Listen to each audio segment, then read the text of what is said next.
पृथ्वी। हमें मालूम है कि जीवन सिर्फ यहीं मौजूद है। आखिर ऐसा क्या है जो हमारे इस ग्रह को इतना खास बनाता है? इसके जवाब छुपे हैं इस धरती के गुजरे हुए वक्त में, और उन्हें खोजने के लिए हमें समय में पीछे जाना होगा। इस धरती पर सबसे पहले आए इंसान को देखना होगा, आपस में टकराते हुए महाद्वीपों पर जाना होगा, खुखार डायनासोर्स का सामना करना होगा, अजीब व गरीब जीवों से भरे समंदर में कूदना होगा, हिमयुग में हड्डियों को जमा देने वाली ठंड का सामना करना होगा, और सालों पहले धरती पर हुई उल्कापिंडों की बरसात को देखना होगा।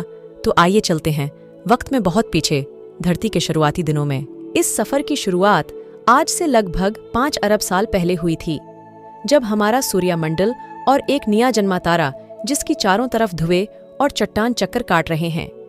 यहाँ अभी हमारी पृथ्वी का नाम और निशान तक नहीं है। इस समय तक हमारे ग्रह पृथ्वी के बनने की शुरुआत भी नहीं हुई है, लेकिन समय गुजरने के साथ ही यहाँ फैली चट्टानें और धूल गुरुत्वाकर्षण की वजह से आपस में टकराकर जुड़ रहे हैं। ये पूरा मलबा मिलकर छोटी छोटी चट्टानों का रूप ले रहा है। आज से करीब 4.5 अरब साल पहले चट्टानों के आपस में टकराने और एक दूसरे से मिलने से यहाँ अब एक चट्टान का विशाल सा गोला बन गया है, जो एक तारे का चक्कर लगा रहा है। लेकिन अभी इसे हम पृथ्वी नहीं कह सकते। इसकी सतह पिघले हुए लावे से बनी है। इस वक्त धरती की सतह का तापमान करीब 1200 डिग्री सेल्सियस है। इस समय धरती किसी लावे के समंदर से कम नहीं है। यहाँ कोई ठोस जमीन भी नहीं है तो सिर्फ पिघली हुई चट्टानें। अब धरती पर लगातार छोटी छोटी चट्टानों की बरसात हो रही है। काफी लंबे समय तक ये प्रक्रिया चलती रहती है। उसके बाद ये चट्टान विशाल से गोले का रूप ले लेती है, जिसे हम एक ग्रह कह सकते हैं। हमारे ग्रह पृथ्वी की तरह ही यहाँ एक और नया ग्रह मौजूद है, जिसका नाम है थिया, जो तेजी से सीधे पृथ्वी की तरफ बढ़ रहा है। इसकी रफ्तार 15 किलोमीटर प्रति सेकंड है, यानी एक गोली की रफ्तार से भी 20 गुना ज्यादा तेज। इसके प्रलयंकारी जोरदार टकराव की वजह से खरबों टन लावा आकाश में बिखर जाता है, और महज कुछ हजार सालों में ही गुरुत्वाकर्षण पृथ्वी के आसपास इस बिखरे हुए मलबे को 3000 किलोमीटर चौड़े गोली पिंड में बदल देता है। यहाँ हम देख रहे हैं जन्म हमारे चांद का। ये है हमारा चांद, जो इस पृथ्वी से सिर्फ 22,000 किलोमीटर की दूरी पर है, पर समय के साथ साथ ये पृथ्वी से दूर होता जाएगा। आज से करीब 3.9 अरब साल पहले हमारी पृथ्वी थोड़ी ठंडी हुई और इस पर एक ठोस सतह का निर्माण हुआ, लेकिन इस पर फिर से हजारों की तादाद में आग के गोले की बारिश का सामना करना पड़ा। हजारों की तादाद में ये गोले धरती पर बरसते रहे। ये गोले अपने साथ बहुत ही खास चीज लेकर आए। इनके अंदर छोटे छोटे बर्फ से जमे हुए पानी के क्रिस्टल थे, जो लातादाद करोड़ सालों तक लगातार धरती पर बरसते रहें और पृथ्वी पर पानी लाते रहे, जिससे हमारी धरती पर समंदरों का निर्माण हुआ। आज जमीन में मौजूद पानी की हर बूंद समंदर के पानी का हर एक खतरा अरबों साल पुराना है, और ये अरबों मीलों का सफर करके इन गोलों से जमीन तक पहुंचा है। लेकिन धरती अब भी बेजान थी। यहाँ जीवन के लिए परिस्थितियां अनुकूल नहीं थी। धरती का वातावरण अभी पूरी तरह से जहरीला और खतरनाक गैसों से भरा था। यहाँ हर वक्त तेज हवाओं के तूफान चल रहे थे। ये तूफान बहुत विशाल थे। इन तूफानों की वजह पृथ्वी का तेज गति से घूमना और चांद का बेहद नजदीक होना था। इस समय चांद के गुरुत्वाकर्षण शक्ति इतनी ज्यादा है कि समंदर में उठने वाली नहरें पूरी दुनिया में फैल जाती है।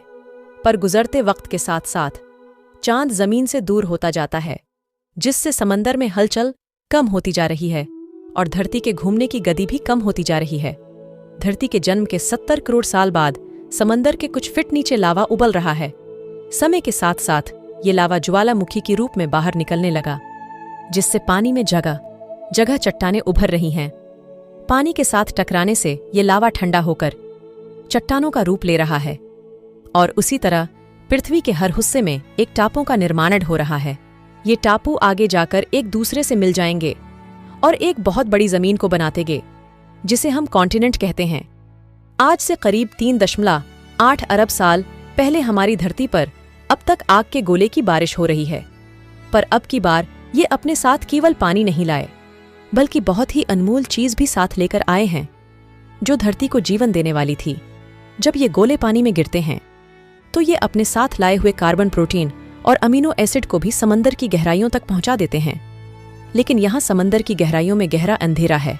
यहाँ सूरज की रोशनी 300 मीटर से ज्यादा नीचे पहुंच ना सकती थी। यहाँ का तापमान भी जमा देने वाला था, लेकिन यहाँ समंदर की गहराइयों में भी छोटी छोटी कुदरती चिमनियां थीं, जिनसे लगातार धुआं निकल रहा था, जिससे यहाँ का पानी बहुत गर्म हो रहा था। और इस धुएं के साथ कई तरह के मिनरल्स भी पानी में शामिल हो जाते हैं, जिनकी वजह से पृथ्वी पर पहली बार जीवन की शुरुआत होती है। और यहाँ जन्म हुआ दुनिया के पहले यूनिसेलुलर बैक्टीरिया का। ये बैक्टीरिया समंदर में तेजी से बढ़ने लगे। ये वक्त था जब ये बैक्टीरिया पूरे समंदर में फैल गए थे, और ऐसा कई हजार सालों तक चलता रहा। आज से करीब 3,500 साल पहले इनकी तादाद इतनी बढ़ गई थी कि ये आपस में जुड़ने लगे, और इन्होंने सूरज की रोशनी से अपनी ग़िज़ा बनाना सीख लिया था, जिसको फोटोसिंथेसिस कहते हैं। इस अमल में वो सूरज की रोशनी और कार्बन डाइऑक्साइड को इस्तेमाल करते और अपनी ग़िज़ा बनाते, और ऑक्सीजन को पानी में छोड़ते थे। ये अमल के 1000 सालों तक चलता रहा, जिससे पानी में ऑक्सीजन की मकदार इतनी बढ़ गए कि वो बुलबुलों की शक्ल में हवा में मिलने लगी, जो कि धरती पर जीवन के लिए बहुत ज़रूरी था। आज हम अच्छे से सांस इसलिए ले पाते हैं क्योंकि कई अरबों साल पहले इन जीवों ने बहुत ज्यादा मकदार में ऑक्सीजन का निर्माण किया था। आज से करीब 1.5 अरब साल पहले जैसे जैसे पृथ्वी के घूमने की गति कम होने लगी थी, इससे रात और दिन भी लंबे होने लगे थे। अब रात और दिन 16 घंटे के हो चुके थे। धरती पर अभी तक न डायनासोरस आए हैं और न ही कोई और जानवर। लाखों करोड़ों सालों से इस ग्रह में कई बदलाव हो रहे हैं। समंदर की गहराइयों में जमीन की सतह बड़ी बड़ी प्लेटों में बदल चुकी है। लाखों सालों से इन प्लेटों के नीचे हलचल के वजह से जमीन के क्रिस्ट में जगह जगह दरारें पड़ रही हैं। इससे धरती की सतह कई सारे टेक्टोनिक प्लेट में टूट गई है। इन प्लेटों में लगातार हटाव की वजह से ये एक दूसरे से जुड़ने लगे और इन्होंने महाद्वीपों का रूप ले लिया।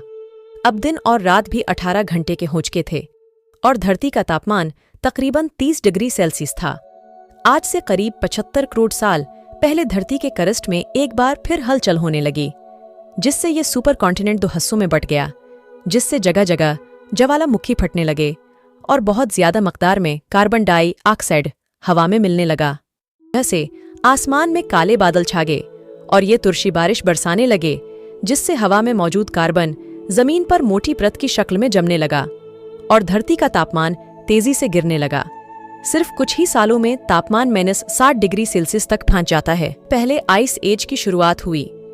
ये आज से तकरीबन 65 करोड़ साल पहले आया था, लेकिन बर्फ की मोटी परत के नीचे लावा मौजूद था, जो आहिस्ता आहिस्ता उबलने लगा और फटकर जमीन की सतह पर फैलने लगा और फिर से धरती का तापमान बढ़ने लगा था। अब दिन और रात 22 घंटे के हो चुके थे। आज से करीब 50 करोड़ साल पहले वो बैक्टीरिया जो समंदर में पनप रही थे, वो कई तरह के अजीब व गरीब जीव और समंदरी पौधों में बदल गए थे। आज से करीब 45 करोड़ साल पहले टेक्टोनिक प्लेट के हटने की वजह से एक और महाद्वीप का निर्माण होता है, जिसको गोंडवाना लैंड कहते हैं। इस वक्त धरती पर 30 डिग्री तापमान है और ऑक्सीजन भी आज के जितना मौजूद है। अब धरती के अतराफ ओजोन परत बनने लगी, जो धरती पर आने वाली सूरज की खतरनाक शुआओं को रोकती हैं। जब ऑक्सीजन सूरज की इन खतरनाक शुआओं से टकराती हैं, तो वो ओजोन में बदल जाती है।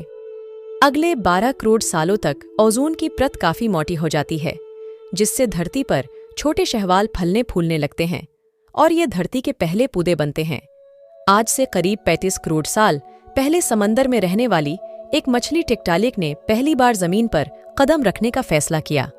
इसने जमीन पर रेंगने के लिए अपने पंखों को पैरों की तरह इस्तेमाल किया, ता जमीन और पानी दोनों में रहने के काबिल हो गए और अब ये 4 पैरों पर चलने वाले जीव बन गए थे। दुनिया में मौजूद 4 पैरों पर चलने वाले और 2 हाथ और 2 पैरों पर चलने वाले सारे जानवर इन्हीं से वजूद में आए हैं, जिनमें डायनासोर्स, परंदे और इंसान भी इन्हीं से विकसित हुए हैं। अब तक जितने जानवर पैदा हुए थे वो पानी में अंडे देते हैं, लेकिन चिपकली जैसे दिखने वाले जानवर, जिसे हिलोनोमस कहा जाता है, वो जमीन पर ही अंडे देते थे। इन अंडों से जन्मे बच्चे नया विकास लेने वाले हैं, जिनको रेप्टेल कहा जाएगा। ये वक्त के साथ साथ विकसित होकर एक बड़े जानवर में बदल गए हैं। ये है गोर्गोनॉप्सिया। धरती पर एक बार फिर ज्वालामुखी फटने लगे, जिससे बहुत से जानवर मारे गए और कुछ जानवर जो बच गए थे वो दूसरे जानवरों का गोश्त खाने लगे। और जमीन के नीचे बिल बनाकर रहने लगे। अब 5 करोड़ साल बीत चुके थे। धरती का तापमान फिर से नॉर्मल हो गया और धरती पर फिर से हर तरह के पौधे विकसित हुए। वो जो 5% जानवर बच गए थे वो और भी ज्यादा विकसित हुए, जिनसे एक ऐसी प्रजाति आने वाली थी जो करोड़ों सालों तक धरती पर राज करने वाली थी, जिनका नाम है डायनासोरस। डायनासोरस तकरीबन 18 करोड़ सालों तक धरती पर राज करते रहे। लेकिन उसके बाद क्या हुआ? डायनासोरस कैसे इस दुनिया से विलुप्त हो गए, जानेंगे हमारी अगली वीडियो में।